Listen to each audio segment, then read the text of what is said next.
Listener discretion is advised.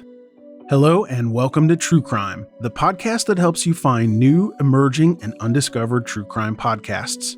I'm Greg, the host and curator of True Crime. Today's episode is from Killer Heart to Hearts. Killer Heart to Hearts spotlights some of the darkest crimes in history.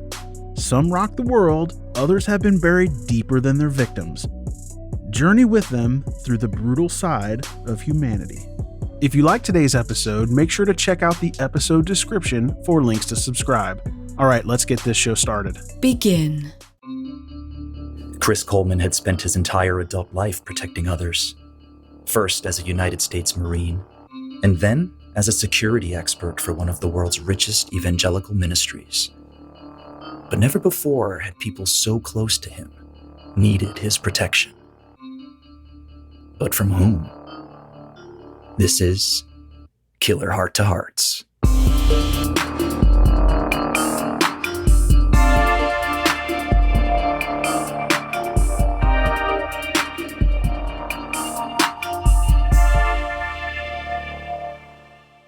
Hello, everybody. Welcome back to Killer Heart to Hearts. I'm Elise. And I am Will, and we are happy to be bringing you another story this week about another shithead.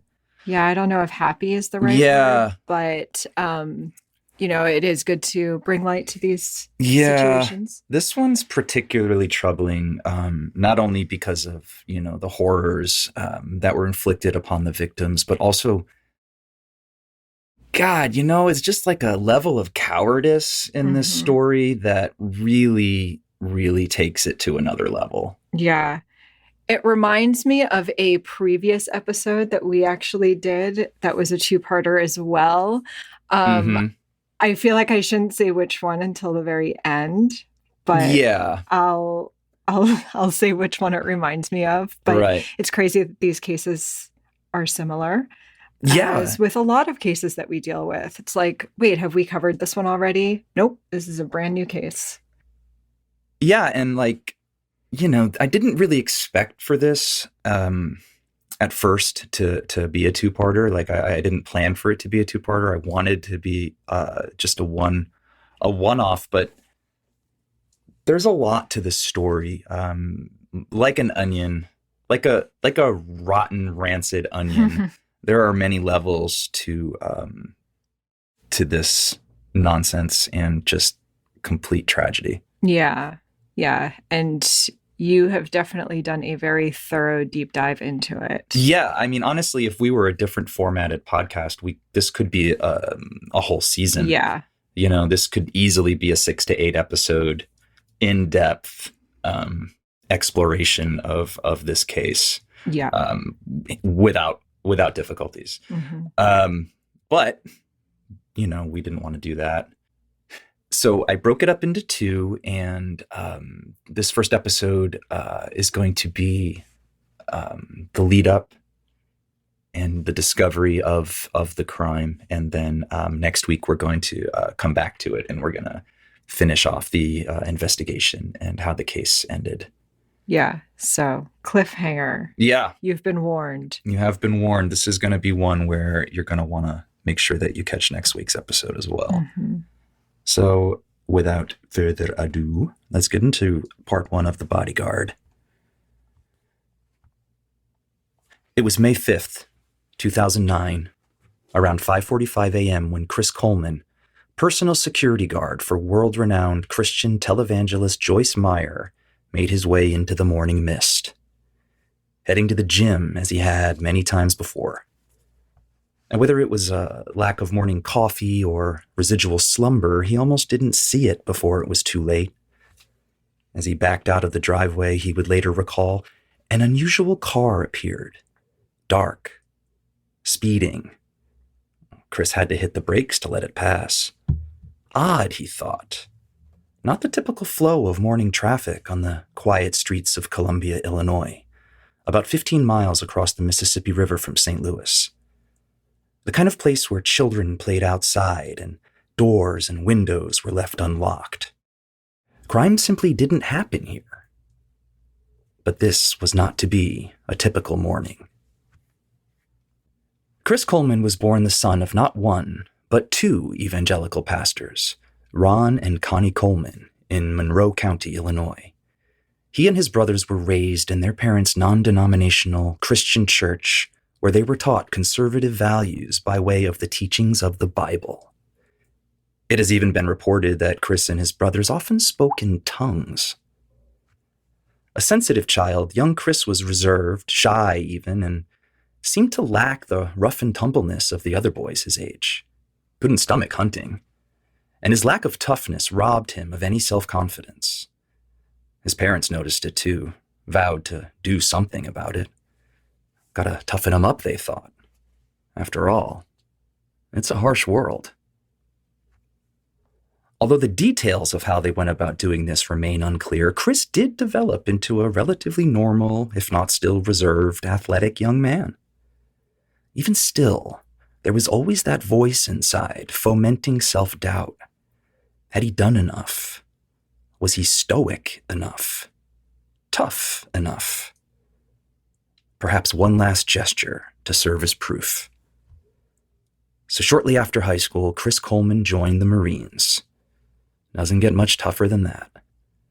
While serving in the Marines, 22-year-old Chris met 21-year-old Sherry Weiss, an MP in the Air Force at a K-9 training seminar at Lackland Air Force Base in San Antonio, Texas. Having grown up in a strictly religious home as the child of two pastors, to say that Chris Coleman was inexperienced with the ladies would be putting it kindly. He had yet to really have a long-term girlfriend. And Sherry, a petite, loosely identified Catholic with blonde hair and a tattoo, had a bit of a wild streak in her that was magnetic. She was able to drag Chris out of his comfort zone where he thrived. She was fun, feisty, outgoing, and exciting. Sherry Weiss was everything Chris Coleman wasn't. It wasn't long before they were inseparable. It wasn't much longer before they were pregnant. And so, after just a few months of dating, Chris and Sherry, pregnant with the couple's first son, Garrett, were married. A second son, Gavin, arrived about 2 years later. Unsurprisingly, Chris was apprehensive about disclosing the details and nature of this new marriage with his devout parents. In fact, the first time Ron and Connie Coleman met Sherry Weiss, who at that time was already Sherry Coleman, Chris introduced her as his friend, whom he was giving a ride to Chicago. And it wasn't until the following morning that Chris called his father and gave him the real story. Okay, so they had already been married. Did they already have kids at this point? No. Okay. No. Okay. Yeah, but at this time they had, I think they had been together just a few months, and she was pregnant and they got married. Right. But by the time that they introduced... It was shortly thereafter. So she was pregnant, but she didn't have the child yet. Correct. So she was pregnant and married to their son. And he introduced her as his friend. He was giving a ride. Mm-hmm. Yeah. So this is off to a good start. Yeah. The elder Colemans were predictably disappointed and were quick to place blame on Sherry, not so subtly implying that she was the godless driving force behind this most unholy union. They went so far as to share their belief that Sherry had lured their son, using the premarital sex that had produced a baby out of wedlock, and now he was trapped, all in an orchestrated attempt to get Chris's money. Now, this theory conveniently ignored, however, that at the time, Sherry was an Air Force MP who made more money than Chris the Marine, but that's neither here nor there. Okay, so I'm getting a sense of these parents. Yeah. And she's automatically the bad person for this relationship? Yeah, well, okay, yes. And that's crazy town. But you have to understand this particular family. Like, they are both evangelical pastors whose children routinely speak in tongues. Like, these are the people that like lay hands, you know, and they have like those revivals and stuff like that. Right. This isn't like your normal. This isn't just church. Being a Christian and that's that. No, this is a different beyond level. That. Yeah. Once you throw speaking in tongues into the mix, Right. You're a little beyond just like the norm. Okay. But nevertheless, Chris and Sherry committed to themselves and to each other that they would put their young family first. And the decision was made that Sherry would leave the Air Force and Chris the Marines shortly thereafter. Yes, family was to be their priority. And after being discharged from the Marines, Chris began to look for the kind of work that would support Sherry and the kids. And an opportunity emerged to work on the security detail for world-renowned Christian televangelist Joyce Meyer, who was a longtime acquaintance of Ron and Connie Coleman, Chris's parents. And after initially being hired onto the general security detail, Chris eventually became the supervisor before being promoted to the private security detail of Joyce Meyer herself, earning well over $100,000 per year. And now this was twice the median household income in the area. And that allowed Sherry to stay home and look after Garrett and Gavin.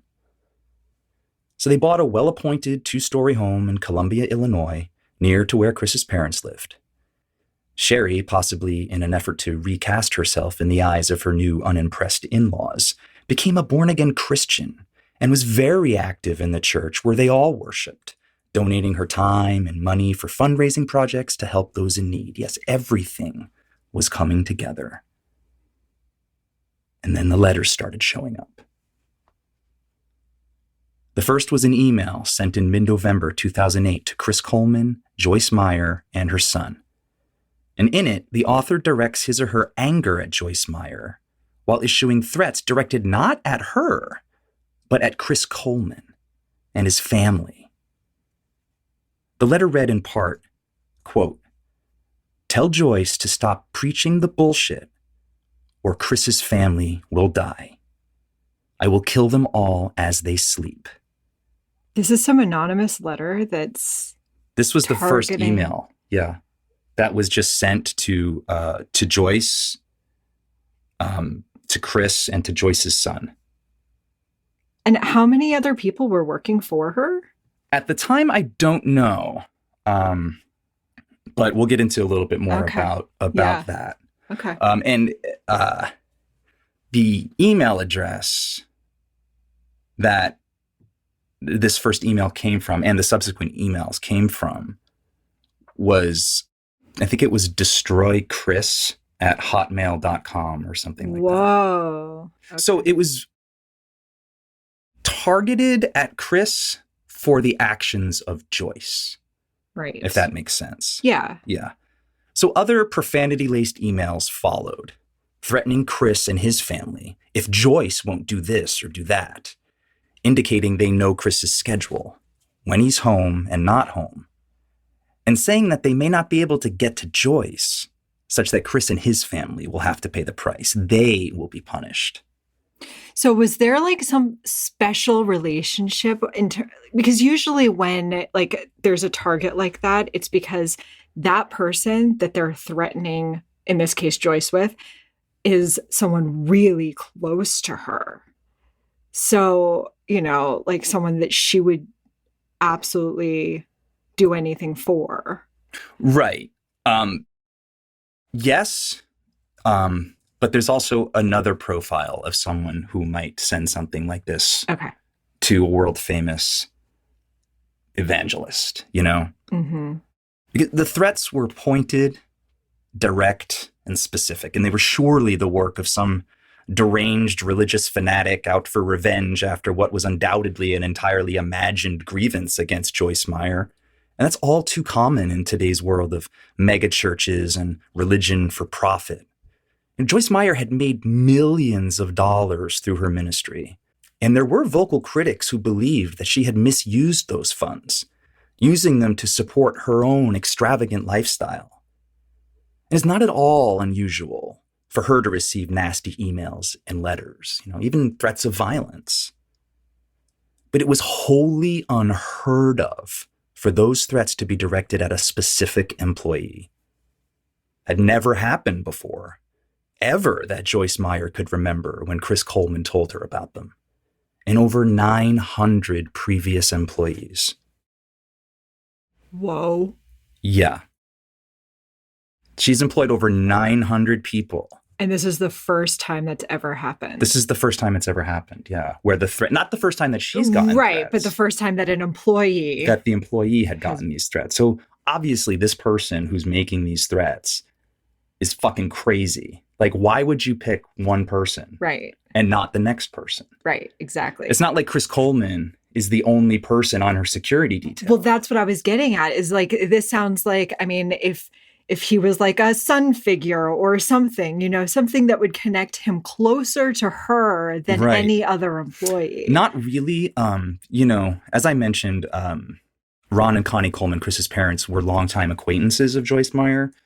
So I think when Chris discharged from the Marines, they kind of put out a feeler to see if maybe perhaps Joyce might need somebody to work on her security detail. But, you know, Joyce does admit that she had met Chris when he was a boy, like a child, that she used to do. But this person would have to know that. Right. Yeah. She used to do services in St. Louis, and Ron and Connie Coleman would take Chris, and they would go there. And because they were acquaintances of Joyce, you know, they had met. So, you know, they're in each other's circle, but it's not like, you know, super tight. Right. So, and it was when the threats stopped coming via email and began being placed directly in the Coleman's mailbox that people really began to worry. Although the prior emailed threats had been reported to the police, when physical letters replete with misspellings began showing up in the mailbox, it really got law enforcement's attention. Detective Sergeant Justin Barlow of the Columbia Police Department happened to live across the street from Chris and Sherry Coleman, and he set up a surveillance camera in his own son's bedroom, trained across the street on the Coleman residence, just in case it might capture someone leaving another letter. It didn't. In addition, the Columbia Police Department increased patrols in the area, but never encountered anything out of the ordinary. So it was on May 5th, 2009, that Chris Coleman made that early morning drive to the gym like he had 1,000 times before. He texted Sherry a couple times from the gym, making sure that she and the boys were awake and had started getting ready for their day. No reply. Strange, he thought. Sherry would always respond right away when Chris would text her in the morning, making sure the kids were up. So Chris called her. No answer. Now starting to grow concerned after a few more failed attempts to reach Sherry, Chris called his neighbor, Detective Sergeant Justin Barlow of the Columbia Police Department. Chris told Detective Barlow that he couldn't get a hold of his family and asked him to go across the street and perform a welfare check. Detective Barlow called for backup, and once the officer arrived, he and Detective Barlow investigated the perimeter of the Coleman home. Around back, they discovered a basement screen had been removed, and the window was open.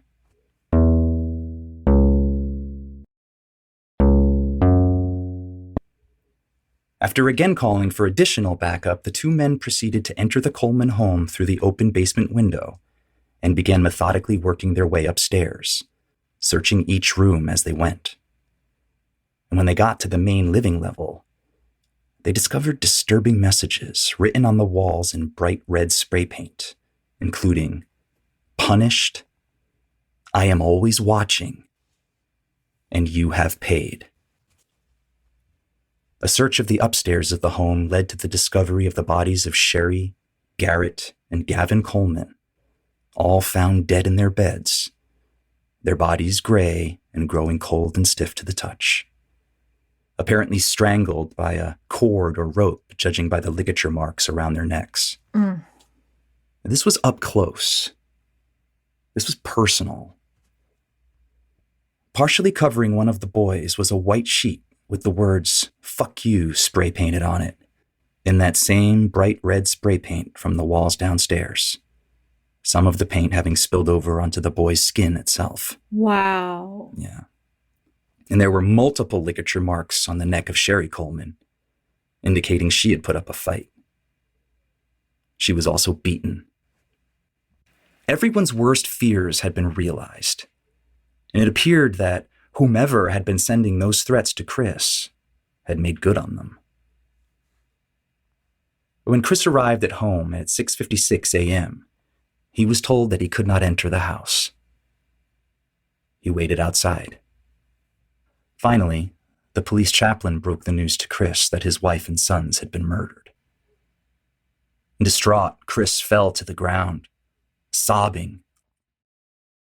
The chaplain helped Chris to a nearby ambulance where he was soon joined by his parents, who had arrived to comfort him.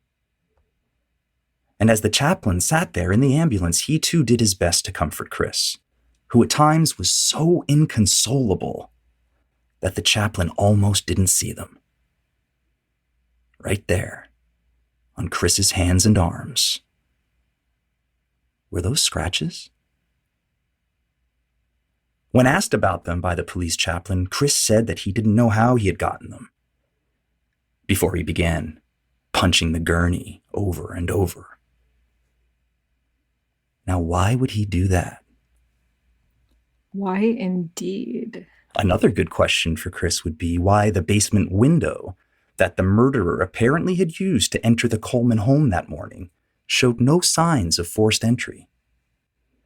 It's almost as if the screen was removed and the intruder simply opened an unlocked window. In fact, many windows to the Coleman home were found by investigators to be unlocked that morning. Which leads to the next logical question. Why would a security expert who had received multiple direct death threats against his family leave them home alone without making sure all entry points to that home were secure? And what's more, why would a security expert whose family was just murdered not immediately offer up to investigators his own home security videos?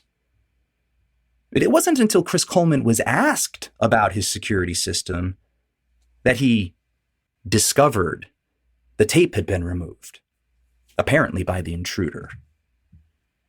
Yes, the police had many good questions for Chris Coleman, who did his best to appear every bit the cooperative, grieving husband and father. But to investigators, something seemed off about Chris, and parts of his story simply weren't adding up. Dun, dun, dun. And that is the end of part 1 of The Bodyguard.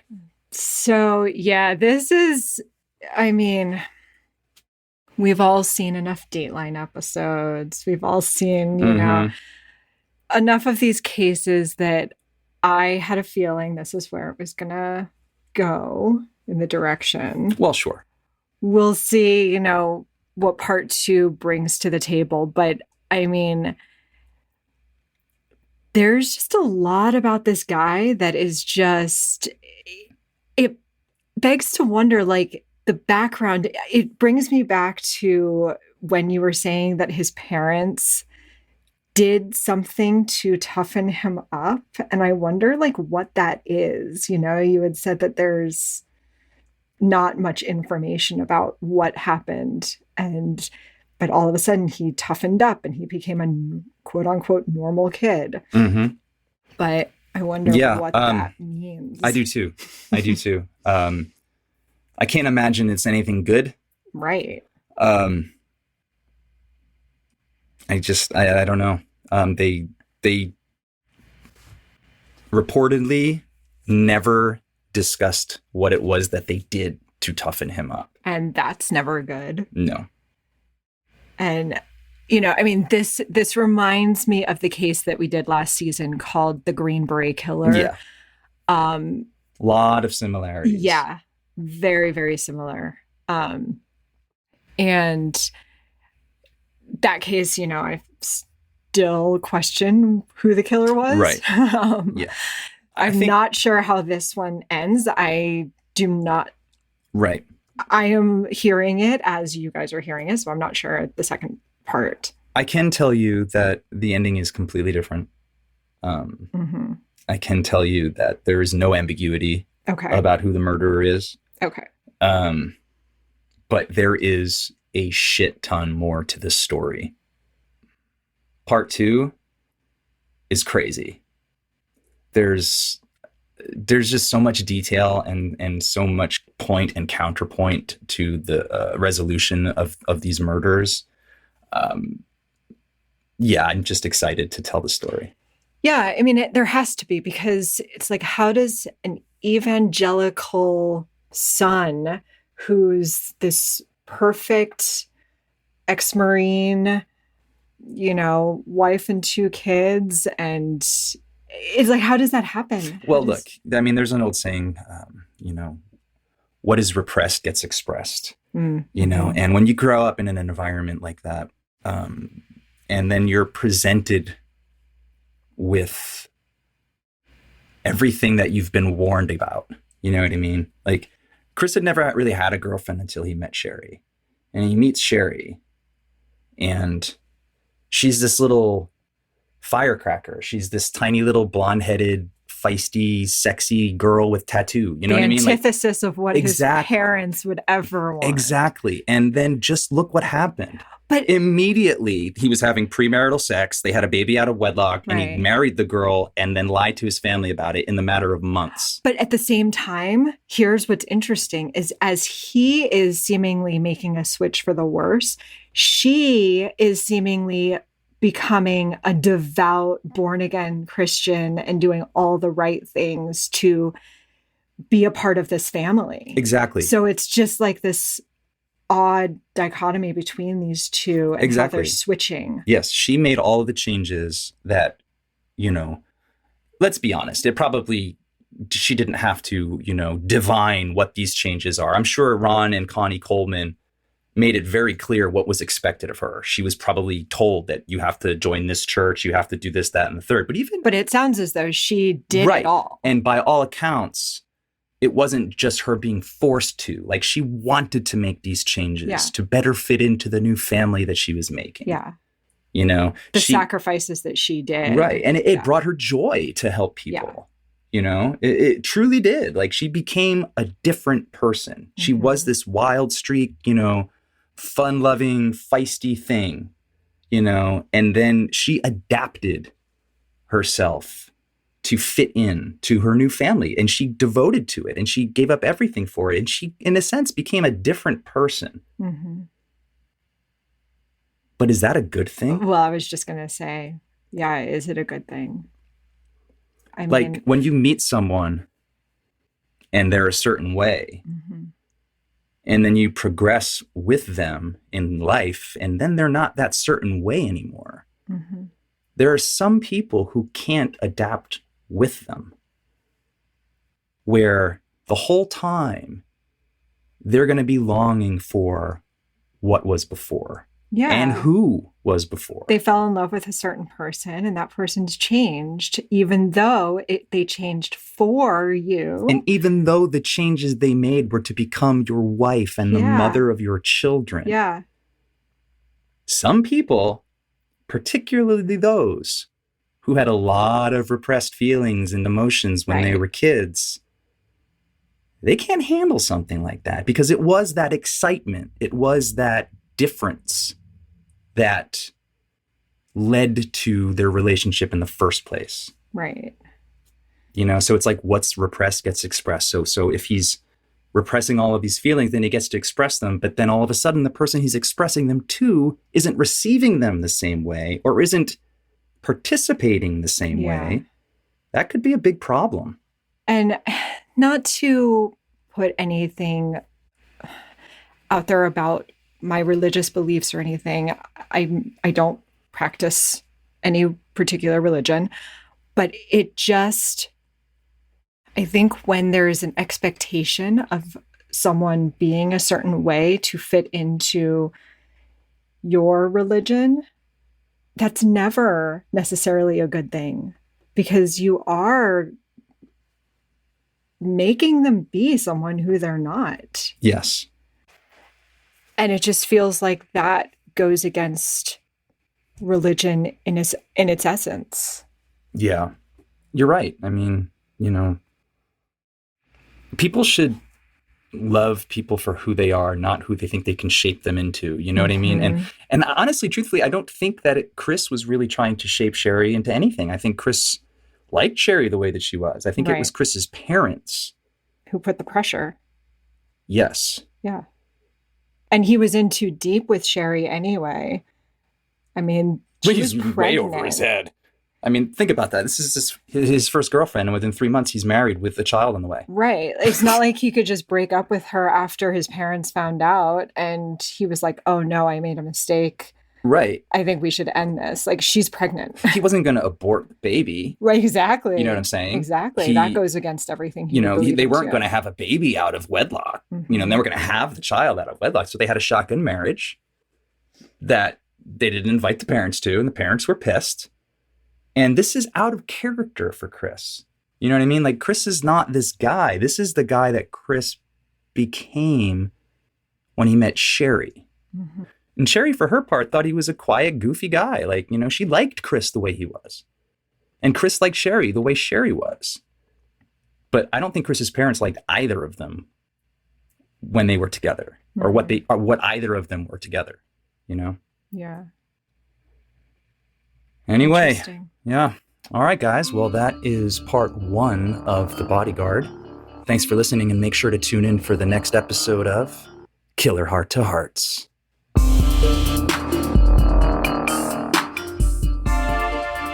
Killer Heart to Hearts is produced, written, and hosted by Elise Bedell and William Cannon, and is engineered by Jordan Kelham. Thanks again for listening to True Crime by Indie Drop-In Network. If you would like to nominate a true crime podcast to be featured, just send me a tweet at Indie Drop-In. I'd also love to hear if one of our featured podcasts is now your favorite show. Indie Drop-In survives off ad revenue and listener donations. If you would like to contribute, please consider buying me a coffee. You can go to buymeacoffee.com/Indie Drop-In. If you look at the very bottom of the episode description, I put a link in there to make it really easy. Indie Drop-In has many other shows that you also might like. Just go to indiedropin.com. All right, see you next week.